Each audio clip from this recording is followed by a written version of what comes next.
জৈন বন্ধুরা, তোমরা দেখছো তোমাদেরই প্রিয় ইউটিউব চ্যানেল বেঙ্গল গাইড। আমি রামপ্রসাদ। তো যারা এসএসসি জিডি কনস্টেবল এক্সাম দিয়ে তোমরা সিআইএসএফ চয়েস করছো বা সিআইএসএফ এ জব করতে চাও, তাদের জন্য এই ভিডিওটা খুবই গুরুত্বপূর্ণ ভিডিও। সিআইএসএফ এর জব প্রোফাইল কেমন, রিস্ক কেমন, ডিউটি কত ঘন্টা, সমস্ত কিছু আলোচনা করা হবে এই ভিডিওতে। তো পুরো ভিডিওটা দেখতে থাকো, তোমাদের আশা করি কোনো না কোনো হেল্প হবে। তো প্রথমেই বলি যে সিএপিএফ অর্থাৎ সেন্ট্রাল আর্ম পুলিশ ফোর্স এর মধ্যে কিন্তু কারা আছে? CISF, BSF, Assam rifle, SSB, এমনকি দিল্লি পুলিশ। ঠিক আছে, সিএপিএফ সেন্ট্রাল আর্ম পুলিশ ফোর্সের মধ্যে। তো এমন নয় যে সিআইএসএফ কোনো আলাদা ডিপার্টমেন্ট, ওটা কিন্তু সিএপিএফ এর মধ্যেই পড়ে। এবার যদি স্যালারি ধরতে যাই, স্যালারি সবারই একই, বেসিকটা এক। এবার যেমন সিআরপিএফ, বিএসএফ, এরা আলাদা আলাদা এরিয়ায় আলাদা আলাদা ডিউটি করে, আলাদা আলাদা এরিয়ায় আলাদা আলাদা রিক্স অ্যালাউন্স, মানে যেখানে যেরকম রিক্স সেখানে সেরকম পয়সা পায়। সিআইএসএফ এর ক্ষেত্রেও সেম। যারা দিল্লিতে ডিউটি করে তাদের রিক্স এরিয়া কম, সেক্ষেত্রে কিছুটা কম পয়সা পায়। যারা লে লাদাখে ডিউটি করে এয়ারপোর্টে, তারা বেশি পয়সা পায়। এমনকি যারা জম্মু কাশ্মীরে ডিউটি করে তারা একটু বেশি পয়সা পায়। তো সমস্ত ওভারঅল সিস্টেম যদি দেখা যায়, সিএপিএফ এর সবই এক। সিএপিএফ এর একটা ডিপার্টমেন্ট হচ্ছে সিআইএসএফ, যেমন বিএসএফ একটা ডিপার্টমেন্ট, সিআরপিএফ একটা ডিপার্টমেন্ট। আশা করি তোমাদের ক্লিয়ার হয়ে গেল সিএপিএফ জিনিসটা কি। এবার আসছি CISF, central industrial security force.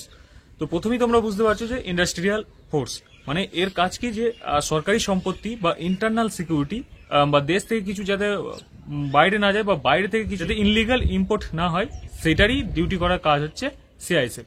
তো সিআইএসএফ মেনলি কোথায় কোথায় কাজ করে, ডিউটি করে? প্রথমত তোমরা এয়ারপোর্টে সিআইএসএফ কে দেখতে পাবে, কারণ তোমাকে প্রথমেই বলে রেখেছি এরা ইন্টারনাল সিকিউরিটি করে। এরা বর্ডার নেই, যেমন বিএসএফ এর তোমাদের নামের সঙ্গে যুক্ত যে border security force, ITBP Indo Tibet border police. তো এরকম বর্ডার কিন্তু ওর সঙ্গে নেই, ওর সেফ ইন্ডাস্ট্রিয়াল সিকিউরিটি। তো তোমরা বুঝতে পারছো ইন্ডাস্ট্রিয়াল কোনগুলো, সেই সব জায়গায় যেগুলো প্রাইভেট প্লাস কোম্পানির সঙ্গে স্বীকৃত, সেই সব জায়গাতেও তোমরা দেখতে পাবে। দুর্গাপুর সাইডে, ওয়েস্ট বেঙ্গলে বা কলকাতায় যেগুলো প্রাইভেট কোম্পানি কিন্তু গভর্নমেন্টের অনুমোদিত, সেন্ট্রাল গভর্নমেন্টের, সেখানেও কিন্তু তুমি সিআইএসএফ কে দেখতে পাবে। এবার আসি যে সিআইএসএফ এর রিস্ক কেমন। দেখো, রিস্ক যদি ধরা যায় সমস্ত ফোর্সের কম বেশি সবারই রিস্ক আছে। এবার তুমি যদি দিল্লিতে কাউকে দেখো, সেখানেও রিস্ক আছে। সেখানেও তাদের যে এরিয়া আছে এয়ারপোর্টে, সেখানে যাতে কেউ আইডি না লাগায়, সেখানে যাতে কেউ বাইরে থেকে ফায়ার না করে, সমস্ত কিছু সিকিউরিটি প্রদানের দায়িত্ব কিন্তু সিআইএসএফ এর। তো রিস্ক সবারই। এবার বিএসএফ এর সঙ্গে যদি তুলনা করি, বা আইটিবিপির সঙ্গে যদি তুলনা করি, বা এসএসবির সঙ্গে যদি তুলনা করি, তো সেই তুলনামূলক এদের থেকে একটু কম। কারণ এসএসবি, বিএসএফ, আইটিবিপি এরা বর্ডার ডিউটি করে, তার সাথে সাথে ইন্টারনাল সিকিউরিটিরও ডিউটি করে।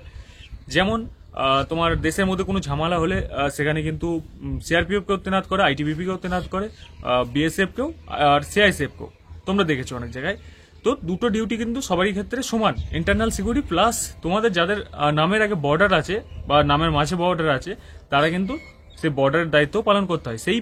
সেই দায়িত্বটা কিন্তু সিআইএসএফ এর পালন করতে হয় না, কারণ সিআইএসএফ এর সঙ্গে কোনো বর্ডার সিস্টেম নেই। সিআরপিএফ এর সিআরপিএফ এর কোনো বর্ডার পালন করতে হয় না ডিউটি, তারা শুধু ইন্টারনাল সিকিউরিটি। আশা করি ক্লিয়ার হলো। এবার রিক্সের কথা বলি। রিক্স বলতে সিআইএসএফ এর সিএপিএফ এর মধ্যে তুলনামূলক অন্য ফোর্সের থেকে কম। এমন নয় যে রিক্স নেই, রিক্স সব জায়গাতেই আছে। দেশের বাইরে শত্রু থেকে দেশের ভেতরের শত্রু বেশি, কারণ দেশের ভেতরে আমাদের যারা শত্রু আছে, তারা বাইরের দেশে সেই শত্রুকে সাপোর্ট করে বা তাদেরকে গাইডেন্স করে, তবেই কিন্তু তারা আসতে পারে বা অ্যাটাক করতে পারে। তো রিস্ক তুলনামূলক অন্য ফোর্সের থেকে কম, তবে কম নয়। যে কোনো জায়গাতেই জীবনের ঝুঁকি আছে, সে চাই এয়ারপোর্টে ডিউটি করুক, চাই কোনো ইন্ডাস্ট্রিয়াল সিকিউরিটি প্রদান করুক, সেখানেও অনেকের টার্গেট থাকে যে এটাকে আমি নষ্ট করব আইডি লাগিয়ে বা বোম লাগিয়ে, এটাকে বা রকেট লঞ্চার দিয়ে নষ্ট করব। তো সেটাকে সিকিউরিটি প্রদান করা কাজ। এবার বলি যে কোন কোন জায়গায় ডিউটি করে। রিস্ক আশা করি তোমাদের ক্লিয়ার হয়ে গেল যে অন্য তুলনামূলক অন্য ফোর্সের থেকে কম। এবার বলি যে কোন কোন এরিয়ায় ওরা ডিউটি করে। দেখো, এরিয়া বলতে গেলে যত ইন্ডাস্ট্রিয়াল এরিয়া আছে সমস্ত স্টেটে ওর ডিপ্লয় আছে। এমন নয় যে সে দিল্লিতেই ডিউটি করে বা কলকাতা এয়ারপোর্টে ডিউটি করে। এয়ারপোর্ট ছাড়াও ওরা কিন্তু সমস্ত স্টেট আছে, জেএনকে, জম্মু কাশ্মীরেও আছে, মণিপুরেও আছে, ছত্তিশগড়েও আছে, মানে সমস্ত ওভারঅল স্টেটে তুমি সিআইএসএফ কে দেখতে পাবে। কোথায় দেখতে পারো? বর্ডারে নয়, সেফ ইন্ডাস্ট্রিয়াল এলাকা যেগুলো আছে, এয়ারপোর্ট আছে, সরকারি সম্পত্তি যেগুলো স্টকে আছে সেন্ট্রাল গভর্নমেন্টের, সেগুলো পাহারা দেওয়া তাদের কাজ। আশা করি ক্লিয়ার হয়ে গেল। এবার ডিউটি টাইম যদি দেখা যায়, তো আলাদা আলাদা জায়গায় আলাদা আলাদা ডিউটি টাইম। যেমন কারো 8 ঘন্টা শিফট হয়, 8 ঘন্টা ডিউটি চলাকালীন তার আবার পরের দিন আবার ডিউটি আসে 8 ঘন্টা। কারো 6 ঘন্টা ডিউটি চলে, কারো 3 ঘন্টা, কারো 2 ঘন্টা। তো প্রথমেই বলে রাখি, এরকম কোনো কনফার্ম নেই, ঠিক আছে? তবে তুলনামূলক অন্য ফোর্সের থেকে একটু কম। যেমন বিএসএফ এর আমি এক্সাম্পল দিয়ে বলছি, চাই তুমি ছেলে হো বা মেয়ে হো, তুমি রাত্রি 12টা থেকে সকাল 6টা পর্যন্ত ডিউটি করবে, 6 ঘন্টা প্লাস তুমি খাওয়া দাওয়া করে শোবে, 7টা সাড়ে 7টা বাজবে, ফির তোমাকে 10টায় উঠতে হবে, 10টায় ক্যাম্প মেনটেন করতে হবে, ফির তোমাকে দুপুর 12টা থেকে সন্ধ্যে 6টা পর্যন্ত ডিউটি করতে হবে। তো সেই জিনিসটা সিআইএসএফ এর তুলনামূলক কম, অন্য ফোর্সেরও এতটা কম, বিএসএফ এর একটু বেশি। বাকি তোমাদের পরে আলোচনা করবো, সিআইএসএফ নিয়ে আলোচনা করবো। তো তুলনামূলক কম।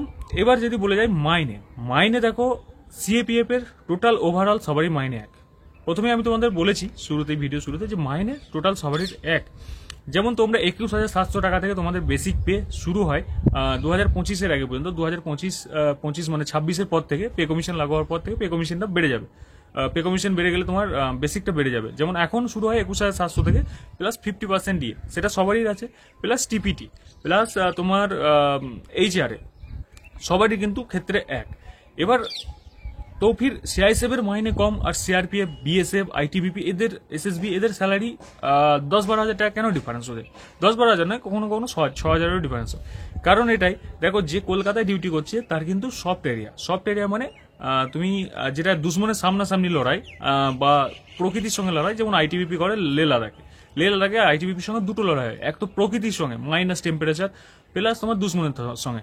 সেখানে আইটিবিপির বর্তমান যদি লে লাদাখের অ্যালাউন্স ধরা হয়, সেখানে তোমার কমসে কম 27,000-28,000। এবার কেউ যদি কলকাতা সিআইএসএফ এর ডিউটি করে, সিআইএসএফ এর সেই লোকটার সঙ্গে সে সফট এরিয়া আছে, 8 ঘন্টা ডিউটি করছে, ন্যাচারাল খাবার খাচ্ছে, তারপরে তোমার প্রকৃতি উপভোগ করতে পারছে, তো তার সঙ্গে আর যে লে লাদাখের পোস্টেড আছে সামনাসামনি দুশ্মনের সঙ্গে প্লাস প্রকৃতির সঙ্গে লড়ছে, তার সঙ্গে কমসে কম 20,000-25,000 টাকার ডিফারেন্স হয়ে যায় মাইনে। এবার বলি যে জম্মু কাশ্মীরে একজন সিআইএসএফ এর জওয়ানও যদি জম্মু কাশ্মীরে ডিউটি থাকে, একজন আইটিবিপি জওয়ানও যদি ডিউটি থাকে, বা একজন এসএসবি জওয়ানও যদি ডিউটি থাকে, তো বা সিআরপিএফ এর, তো সেই ক্ষেত্রে দুজন যদি একই জায়গায় ডিউটি করে, মানে একই এরিয়ায়, যেমন ধরো উধামপুর একটা ডিস্ট্রিক্ট, এই ডিস্ট্রিক্টের মধ্যে যদি দুজনেই ডিউটি করে, হয়তো কেউ এখানে করছে, কেউ 30 কিলোমিটার দূরে করছে, তো এরিয়াটা তো এক, তো সেক্ষেত্রে কিন্তু দুজনের স্যালারি এক হয়ে যাবে। আশা করি বুঝতে পারলে। তো যদি বুঝতে না পারো, আর যদি কোনো কোশ্চেন থাকে তো কমেন্ট বক্স তো খোলা আছে, কমেন্ট করতে পারো, কোনো অসুবিধা নেই, আমি অ্যান্সার দিয়ে দেবো।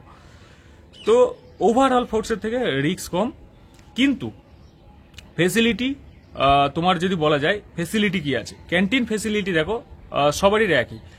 সিএপিএফ এর যদি তুমি চাই CISF, BSF, ITBP, Assam rifle কার্ডের হও, তোমার কাছে যদি ক্যান্টিন কার্ড থাকে, ক্যান্টিন কার্ড নিয়ে তুমি কিন্তু সিআরপিএফ এর ক্যান্টিনেও কিন্তু তুমি জিনিসপত্র নিতে পারবে, সিআইএসএফ এর ক্যান্টিনেও নিতে পারবে। তবে সিআইএসএফ এর ক্যান্টিনটা অনেকটা কম। তো সিআইএসএফ এ কম এই কারণেই, কারণ ওরা ডিপ্লয় থাকে দেশের মধ্যেই, যে কোনো জিনিস দোকান থেকে কিনে নিতে পারে।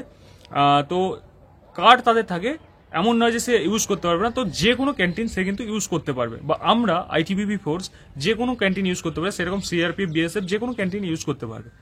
এবার আসি লিকুয়ার মানে মদের সিস্টেমটা সিআইএসএফ এ বহুতই কম, নেই বললেই চলে। একমাত্র ধরে নাও যে লিকুয়ার সিস্টেম তোমার সিআইএসএফ এর নেই, কারণ এরা ইন্ডাস্ট্রিয়াল এলাকায় ডিউটি করে, ভিআইপি ডিউটি করে। তো সেক্ষেত্রে যদি কেউ মদিরা সেবন করে, মানে মদ খেয়ে যদি ডিউটি করে, সেক্ষেত্রে তার এফেক্ট কিন্তু পড়ে ভিআইপি ডিউটি ক্ষেত্রে। তো সেক্ষেত্রে এদের কিন্তু বারণ। বাকি এরা কিন্তু অন্য ফোর্স থেকে সোর্স বানিয়ে, মানে ভাই বন্ধু দাদা এসব থাকলে তাদের কাছ থেকে সোর্স বানিয়ে কিন্তু নিতে পারে। তো আশা করি তোমাদের টোটাল ওভারঅল ক্লিয়ার হয়ে গেল। এরপরেও যদি তোমাদের কোনো ডাউট থাকে তো কমেন্ট বক্স তো খোলাই আছে। তো আমি একটা সাজেস্ট করবো, ওভারঅল যারা নতুন আসছো তারা যদি এসএসসি জিডি কনস্টেবল এক্সাম দিয়ে আসতে চাও, তো ফার্স্ট চয়েস তোমরা সিআইএসএফ দিতে পারো, ওভারঅল ভালো। ফির বর্ডারের যদি ডিউটি করতে ইচ্ছা হয় তো এসএসবি দিতে পারো, ফার্স্ট সেকেন্ড চয়েস। বাকি তোমার চয়েস অনুযায়ী, যার বর্দি যেমন ভালো লাগে, আসাম রাইফেল, ইটিসি দিতে পারো। তো আজকে ডেটে চাকরি পাওয়াটাই সব থেকে বড় সমস্যা। 2026-এর পর তো 50,000 টাকার চাকরি পাওয়া একটা মুশকিল হয়ে যাবে, কারণ এটা একটা ওভারঅল গণনা আসছে, সেখানে বলা হয়েছে। তো যত তাড়াতাড়ি তোমরা চাকরি পাবে তত তাড়াতাড়ি ভালো, ফ্যামিলির জন্য সাপোর্টেড হবে। তো যে কোনো একটা ফোর্স পেয়ে গেলেই হলো, মেন বাত এটাই যে বেকারত্ব জীবন থেকে ভালো। তো আশা করি যারা সিআইএসএফ এর স্বপ্ন আছে তাদের ক্লিয়ার হয়ে গেল। চ্যানেল নতুন হলে চ্যানেলটা অবশ্যই সাবস্ক্রাইব করে দেবে। আর তোমাদের যেগুলো গ্রুপ আছে যারা সিআইএসএফ জব করতে চায় বা বন্ধু আছে, তাদের সঙ্গে কিন্তু ভিডিওটা অবশ্যই শেয়ার করে দেবে। তো আজকের ভিডিওটাই কমেন্টে অবশ্যই জয় হিন্দ জয় ভারত লিখে যাও। জয় হিন্দ জয় ভারত।